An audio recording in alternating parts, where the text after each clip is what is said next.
What is up, everyone, and welcome to Ask MandR episode 327, the series where I answer your questions. So if you have a question or topic for next week's episode, leave in the comments section down below, and I just might choose it. If you enjoyed the video, hit the like button, and this episode is sponsored by Whatnot, and so later in the video, I'll explain how and when and where I'm giving away this UCS sail barge on Whatnot, so make sure you guys stay tuned for that. But our first question comes from French Gun Guy, who says, I ordered the not UCS, I don't know why I jumped to UCS. I ordered the Star Destroyer playset off Amazon when it was on sale, but they didn't properly pack it. Does Amazon not include the outside boxes when shipping Legos? This is definitely something that I see comments on all the time, and the answer is that you actually sometimes have to select a box on Amazon for them to actually ship it in a box that's not the Lego box. So I definitely got some DMs from people who use my affiliate link, thank you guys very much, and they're like, hey, I got it in, but it's shipped with the label on the box. And for some customers, they just don't care, whatever, they're going to throw the box away anyway. But of course, you're probably a pretty big Lego Star Wars fan to be watching a video like this, and you might just care about the box. And so, yeah, understandably frustrating. There is, though, a box that you can tick when you're checking out on Amazon. In this case, it says ship in Amazon packaging. Just make sure that's checked. That would solve that issue for you. Anyway, I hope that answer really helps you if you end up ordering any Lego sets from Amazon in the future. Our next question from Rasmusini says, when will you rate the Harrell Williams Lego set? So I was honestly pretty uninterested in this. I had the opportunity to buy it early from someone who had found it early, or actually they were accidentally sent it early from Lego, I think. But regardless, I had the opportunity to buy it early. I turned it down because I just wasn't interested in getting the set and reviewing it. Obviously, you didn't ask about reviewing it, you said rating it, but just so you have a base level of knowledge of how uninterested I was in the set. I think the set still looks cool. Like, I think the spaceship looks neat. I think the concept of having it flying out of the ground like it is and standing up on its own looks really cool like that with the clouds down below it or the puff of smoke down below. It's a really cool looking set. It's just not what I was interested in, I guess. I suppose you could go and modify something like this to maybe have a Star Wars ship on the back end of it, but that's not the question you asked. What would I rate this set? I mean, for what it's supposed to be, like a unique kind of one-off set based on whatever this guy's like love or desire in a Lego set is, 10 out of 10, I guess. From what I'm looking for in a set, I don't need 30 different minifigure heads. It's just not what I'm looking for. So I guess to like truly rate it for my desires and wishes in a Lego set, I don't know, a 7 out of 10 maybe. But the build looks really cool. The build is just excellent. Like, it's amazing looking. I actually went and saw the movie. I wasn't super planning to go and see the movie, but my buddy Pro Lego Channel hit me up and he's like, hey, you want to go see the Harrell Williams Lego movie? I'm like, all right, let's go do it. And so we went and we saw it, and it was interesting, to say the least. It was a Lego movie unlike the Lego movies. What I enjoyed the most about it was that Lego let them do things that Lego wouldn't let Lego do. Does that make sense? They had Snoop Dogg in a room that was clearly supposed to be a wink wink, nudge nudge, filled with smoke, but it was PG spray is what they showed in the movie. Next question from Hunter. He says, I'd like to hear your thoughts on Lego switching to more expensive renewable plastic but not raising consumer prices. As with most companies, it must mean their products are marked up well beyond what they must cost to make. Well, we all know Lego is way marked up. Of course, they're making a really good profit on it. Technically, kind of as they should. My kind of answer to this is, Lego might say they're not passing on the cost to you when they change over their plastic from one plastic to another at some point, which I'm actually not very well read on. I don't know very much about this at all. I don't know how much information is out there, I guess, to know, but I know very little about what you're talking about. If one Lego set comes out that's 140 and then the next one comes out to 100, these are apples to oranges. They can tell you they're not passing on the cost to you, but I mean, in some kind of technical way, they aren't, right? They could not be passing on the cost to you by not increasing the price of existing products, but the next time they release a gunship, it's $20 more expensive, and they can chalk it up to, oh, it's different parts, different pieces.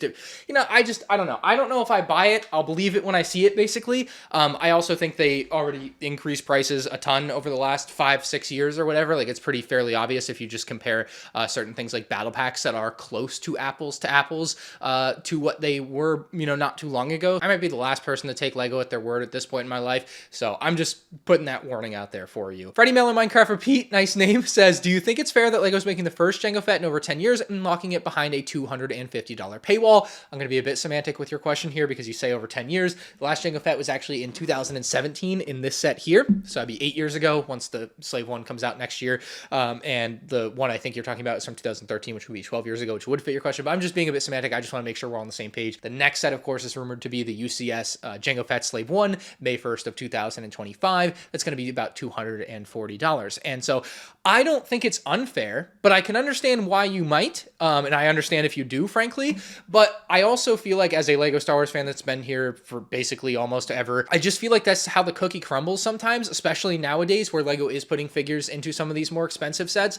The one thing that I really understand and kind of really agree with when it comes to the discussion of like, should LEGO put figures or exclusive figures in expensive UCS sets, is that when I was younger and buying sets, basically the most expensive set that had minifigures in it was like $100. Actually, the $140 Sandcrawler from 2005. And then, of course, in 2007, they blew the lid off everything with the $500 UCS Falcon, and that had figures in it. They weren't exclusive in the $500 Falcon, I don't think. But the point is, it had figures. And so I think from my mindset, when I was a kid, when everything was reasonably attainable, and don't get me wrong, that Sandcrawler was a momentous occasion for me to get in like 2005 for my birthday, when I somehow convinced my grandmother to get it for me. But here's a point that I think is worth making. I don't think it makes this particular situation this time feel good. It's not going to feel good to you if you've been waiting for the last 5 years for LEGO to make a $50 or $60 Jango Fett Slave 1. Like, I wanted LEGO to make a cheaper Jango Fett Slave 1. And same thing for the, Captain Rex and the UCS Venator when they made that exclusive to a $600 set. For years, I had said that I want Captain Rex to come in like a $100 Captain Rex's Y-Wing. I thought that'd be a very reasonable set for him to come in. Even though, of course, some figures in a set like the UCS Sail Barge will also just be exclusive. Like, not all of these figures on here, like Slave Leia, Max Rebo,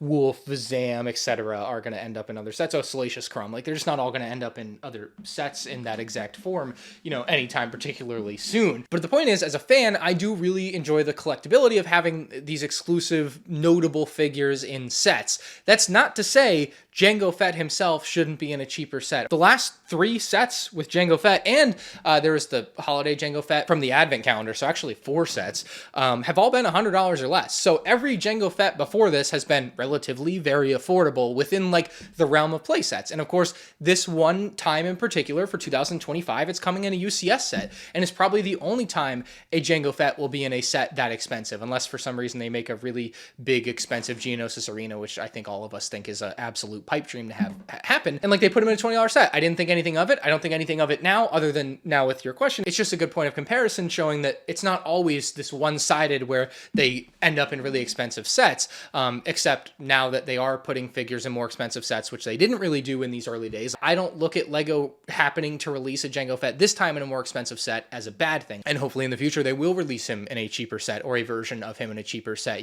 That's what I was pushing for. I wanted them to release Jango Fett in a $50 set. It's a big topic that doesn't have a clear answer, but at the end of the day, it's all kind of on LEGO's feet to figure out what's right, I guess. Chaos Theory Architecture says, how do you feel about resellers selling the Sail Barge released in the original bags without the minifigs for about $300 to $320? Personally, I think it's a fantastic way to get an amazing looking vehicle and fill it with either your existing minifig collection or even better versions of some figures. I may end up actually doing this. $300 for nearly 4,000 pieces is still great and gives you a great $100 allowance to buy more figures to fill it with, even with being $100 under MSRP still. So I think you're kind of doing it the wrong way. What would have been the most optimal way to do this for you is buy this set when it comes out. And this is assuming you had the $500 to put up front, but buy this set the day it came out.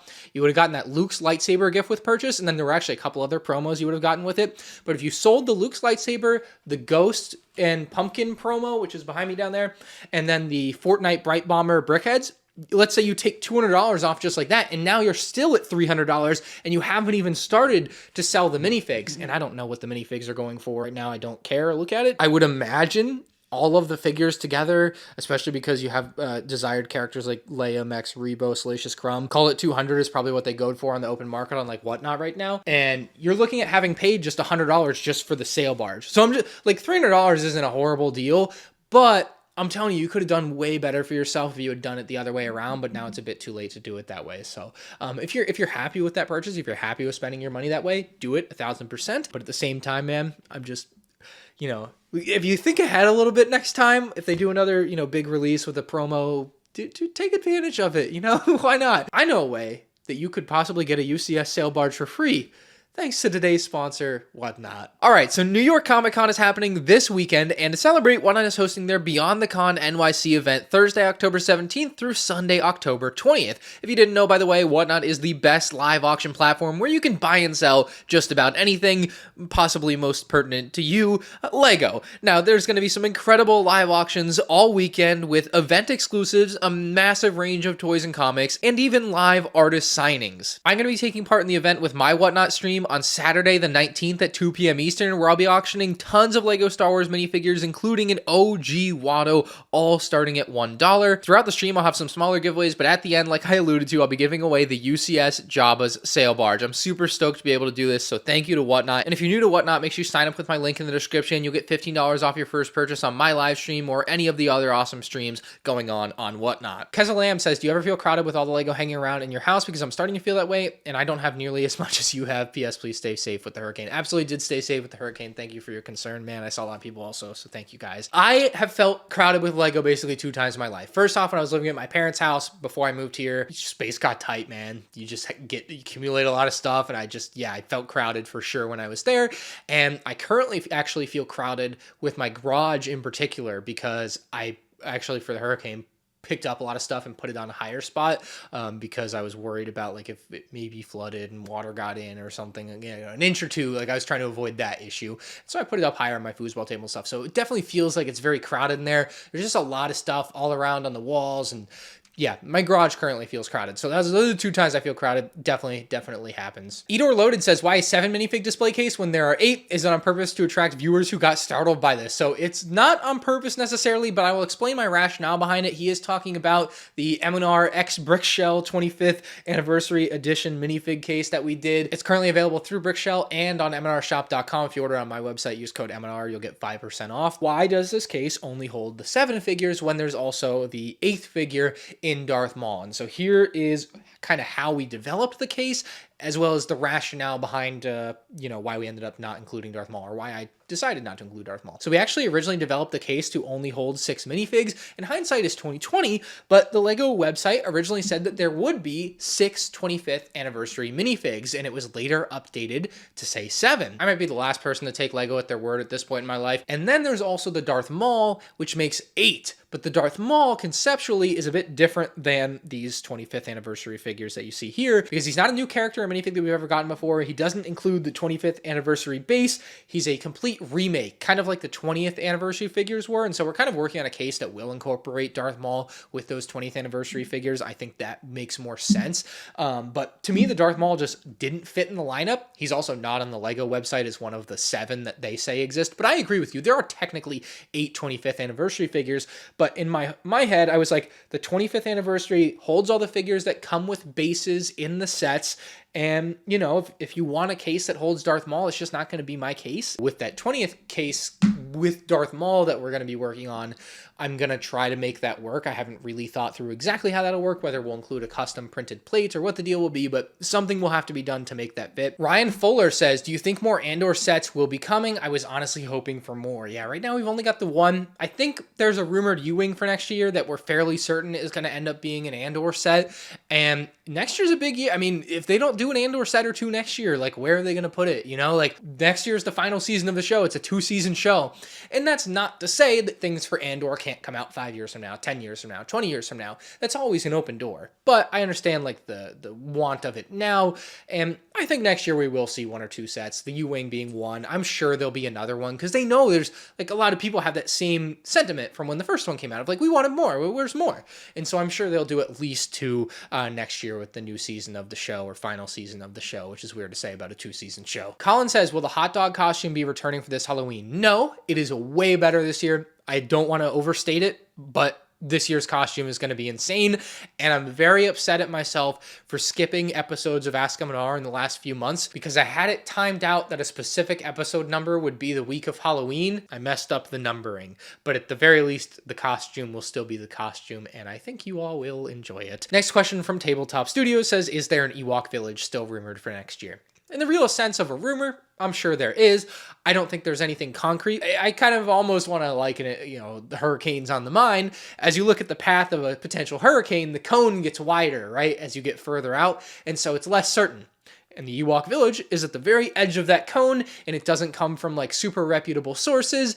And so like, yeah, I mean, it's rumored in the sense that people are talking about it maybe happening because they heard it might happen from another guy who heard it might happen from another guy who heard it might happen from another guy who heard it might happen. That's how, I guess that in the realest sense is what the rumor feels like to me, but I wouldn't say it's anything close to a sure thing like you're probably asking me to tell you it is. Captain Chris says, have you seen that someone found an astromech droid head in the Fortnite battle bus set? Could this be R7's head for the 2025 Ahsoka's Interceptor? Yeah, so I got the battle bus free from the LEGO Fortnite creator engagement team. Shout out to them. And it did not include the R5 head, or R7 head, which was very disappointing to me. But I think it certainly is the R7 head from 2025. And I actually need to see if the guy messaged me back on Instagram, because he had hit me up when he found it and was potentially interested in selling it. And I was like, I could make a funny YouTube short with that. But we'll see if I end up getting it in hand. I don't know. He had listed it somewhere and was trying to sell it. So I was like, if it doesn't sell, hit me up. Bricks Galore says, we all know the Celtics are going back-to-back, but the question is, will you be attending the NBA Finals back-to-back? I don't know if I would drive to Boston again if the Celtics win the finals. In fact, or go to the finals. In fact, I think because I have some things planned out for next summer already, I'm pretty certain I wouldn't go again. And I feel like I've already lived the dream. I went to 2 NBA Finals games this year. They won both games. It was the most amazing sporting event time of my life. Unless I'm going to like a Game 7 of the World Series type of thing, it's hard to beat that sort of event as a fan. So yeah, I don't think I would go back. It's also really, really expensive, even for like kind of bad seats. But that's... yeah, it kind of comes with the territory, I guess. Anyway, next question from Ripstar says, is there any set where a Captain Phasma could appear? And kind of my takeaway from this question is, it's the big downside of the last 5 years of LEGO Star Wars, where a lot of sets don't have figures now. A lot of, like, next year there's a 1 or 2 rumored The Force Awakens. It's on the anniversary, but I don't know if they'll brand them as anniversary. But 10 years of The Force Awakens are making at least, I think, Kylo Ren's shuttle as a midi scale set. And it's like, it's not gonna have minifigures. I think, very frankly, no. I know you don't want to hear that answer, but I try to be realistic with them, and I don't foresee it anytime particularly soon. I mean, the one set I would love to see a remake of from The Force Awakens, though, is that First Order transporter, which did originally include a Captain Phasma. So it definitely, if they revisited, could include a Captain Phasma again. So if they revisit that, which I would like them to do, yeah, I'd put it there. But there's not many other sets where I think she belongs or fits. Gag Dodger says, 9 days in a row. Let's see how long it lasts. And my upload streak came to an end last week at about 17 days in a row. Not bad. I think I'm happy with that. Uploading every day, like with the type of quality I'm trying to make with my videos now, is much harder than it used to be. I used to upload every day, filming on my iPhone. It's just so much easier. But I had a good 17-day streak there. It was fun. So we'll see if we can do it again. But I got lots of other things going on that aren't making videos right now. And so uploading daily is not really on the map for this year, for the rest of the year. It'll probably be like 3, 4, 5 videos a week, not 7 videos a week. But yeah, hope you guys enjoyed this episode. If you did, hit the like button. If you have a question or topic from next week's episode, leave in the comments section below. And I'll see you then. May the Force be with you. Drake May was looking pretty good. Pretty good.